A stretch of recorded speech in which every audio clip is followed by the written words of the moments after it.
అమరావతిలో ఘనంగా నిర్వహించిన తెలుగుదేశం పార్టీ మహానాడు సభలో జాతీయ అధికార ప్రతినిధి నన్నూరి నర్సిరెడ్డి చేసిన ప్రసంగం కార్యకర్తల్లో కొత్త ఉత్సాహాన్ని నింపింది.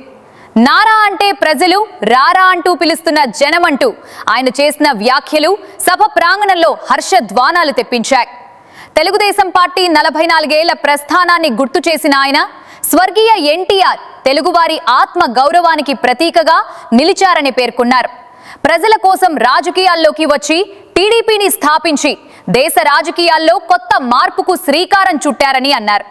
చంద్రబాబు నాయుడు నాయకత్వంలో రాష్ట్రం ఐటీ, అభివృద్ధి రంగాల్లో దేశానికి ఆదర్శంగా మారిందని కొనియాడిన నర్సిరెడ్డి హైదరాబాద్కు ప్రపంచ స్థాయి సంస్థలను తీసుకురావడం చంద్రబాబు దూరదృష్టికి నిదర్శనమని తెలిపారు. యువనేత నారా లోకేష్ పై మాట్లాడుతూ ఎన్ని ఇబ్బందులు వచ్చినా మరింత బలంగా ఎదిగే నాయకుడు లోకేష్ అని వ్యాఖ్యానించారు. మహానాడు వేదికపై చంద్రబాబు లోకేష్లతో కలిసి దిగిన ఫోటోలు, కీలక వ్యాఖ్యలు ప్రస్తుతం సోషల్ మీడియాలో వైరల్ అవుతున్నాయి. జాతీయ అధికార ప్రతినిధి నన్నూరి నర్సిరెడ్డి గారిని మాట్లాడవలసిందిగా కోరుతున్నాం. అందుకనే స్వర్గీయ నందమూరి తారక రామారావు గారు 2 రూపాయల కిలో బియ్యం, జనతా వస్త్రాలు ఇచ్చాడు, మహిళలకు ఆస్తిలో హక్కిచ్చాడు, రైతులకు రాయితీలు ఇచ్చాడు, మధ్యాహ్న భోజన పథకం పెట్టాడు, మండల వ్యవస్థను ఏర్పాటు చేశాడు. ఇన్ని రకాల కార్యక్రమాలు ఏర్పాటు చేసి ఈ దేశానికి సంక్షేమాన్ని పరిచయం చేస్తే ఆ తర్వాత వచ్చినటువంటి నారా చంద్రబాబు నాయుడు గారు విద్యార్థిగా, విద్యార్థి నాయకునిగా, గోల్డ్ మెడలిస్ట్గా, ఎకానమిస్ట్గా, ఎమ్మెల్యేగా, మంత్రిగా, ముఖ్యమంత్రిగా, ప్రతిపక్ష నేతగా, ఎన్డీఏ కన్వీనర్గా సుదీర్ఘ రాజకీయ అనుభవం ఉన్న చంద్రబాబు నాయుడు గారు అనేక సంస్కరణలు, జన్మభూమి, ప్రజల వద్ద పాలన, ఆకస్మిక తనిఖీలు, ఫ్లైఓవర్లు, ముందడుగు, చైతన్యం, ఆదరణ, దీపం, రోషిని వంటి పథకాలు పెట్టి అనేక సంస్కరణలకు శ్రీకారం చుట్టినటువంటి చరిత్ర నారా చంద్రబాబు నాయుడు గారిది. అందుకనే 44 సంవత్సరాలు గడుస్తున్నా నారా అంటే జనం రారా అని పిలుస్తున్నటువంటి చరిత్ర ఈ రాష్ట్రంలో ఉందని, అందుకనే చంద్రబాబు నాయుడుకు ప్రపంచవ్యాప్తంగా ఉన్నటువంటి అవకాశాలను యువత పునికి పుచ్చుకొని వెదికి పట్టుకోవాలనే ఉద్దేశంతో ఇవాళ విద్యకు ప్రాధాన్యత ఇస్తే ఇవాళ హైదరాబాద్ ఉమ్మడి రాష్ట్రంలో మైక్రోసాఫ్ట్ వచ్చింది, ఇన్ఫోసిస్ వచ్చింది, ఐఆర్డీఏ వచ్చింది, IIIT వచ్చింది, నల్సార్ వచ్చింది, నిఫ్ట్ వచ్చింది, ఇవాళ నేషనల్ కన్స్ట్రక్షన్ వచ్చింది, బయోటెక్నాలజీ పార్కు వచ్చింది, హైటెక్ సిటీ వచ్చింది, శిల్పారామం వచ్చింది. ఇవాళ భారతదేశంలో, ప్రపంచంలో తెలుగువాడి ఖ్యాతిని నలుదికల విస్తరించినటువంటి చరిత్ర ఇవాళ చంద్రబాబు నాయుడు గారు దాన్ని ఈ సందర్భంగా గుర్తు చేస్తున్నాను.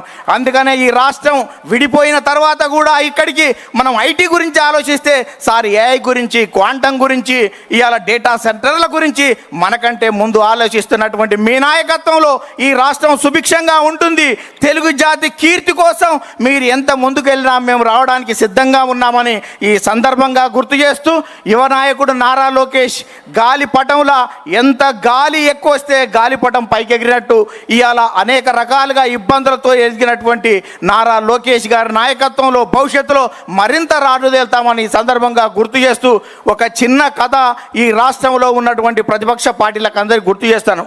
ఒక 2 రాజులు పోరాటం చేసేటప్పుడు ఎవరో ఒకరు గెలుస్తారు, గెలిచిన వారు ఓడిన వారికి మరణశిక్ష విధించాలని చెప్పారంట. 2 రాజులు పోరాటం చేసిన తర్వాత ఒక రాజు ఓడిపోయిన తర్వాత గెలిచిన రాజు ప్రజలే చెప్పారు కాబట్టి మరణశిక్ష వేయమని చెప్పాడంట. మరణశిక్ష వేసే సమయంలో ఆ తాడు తెగిపోయింది.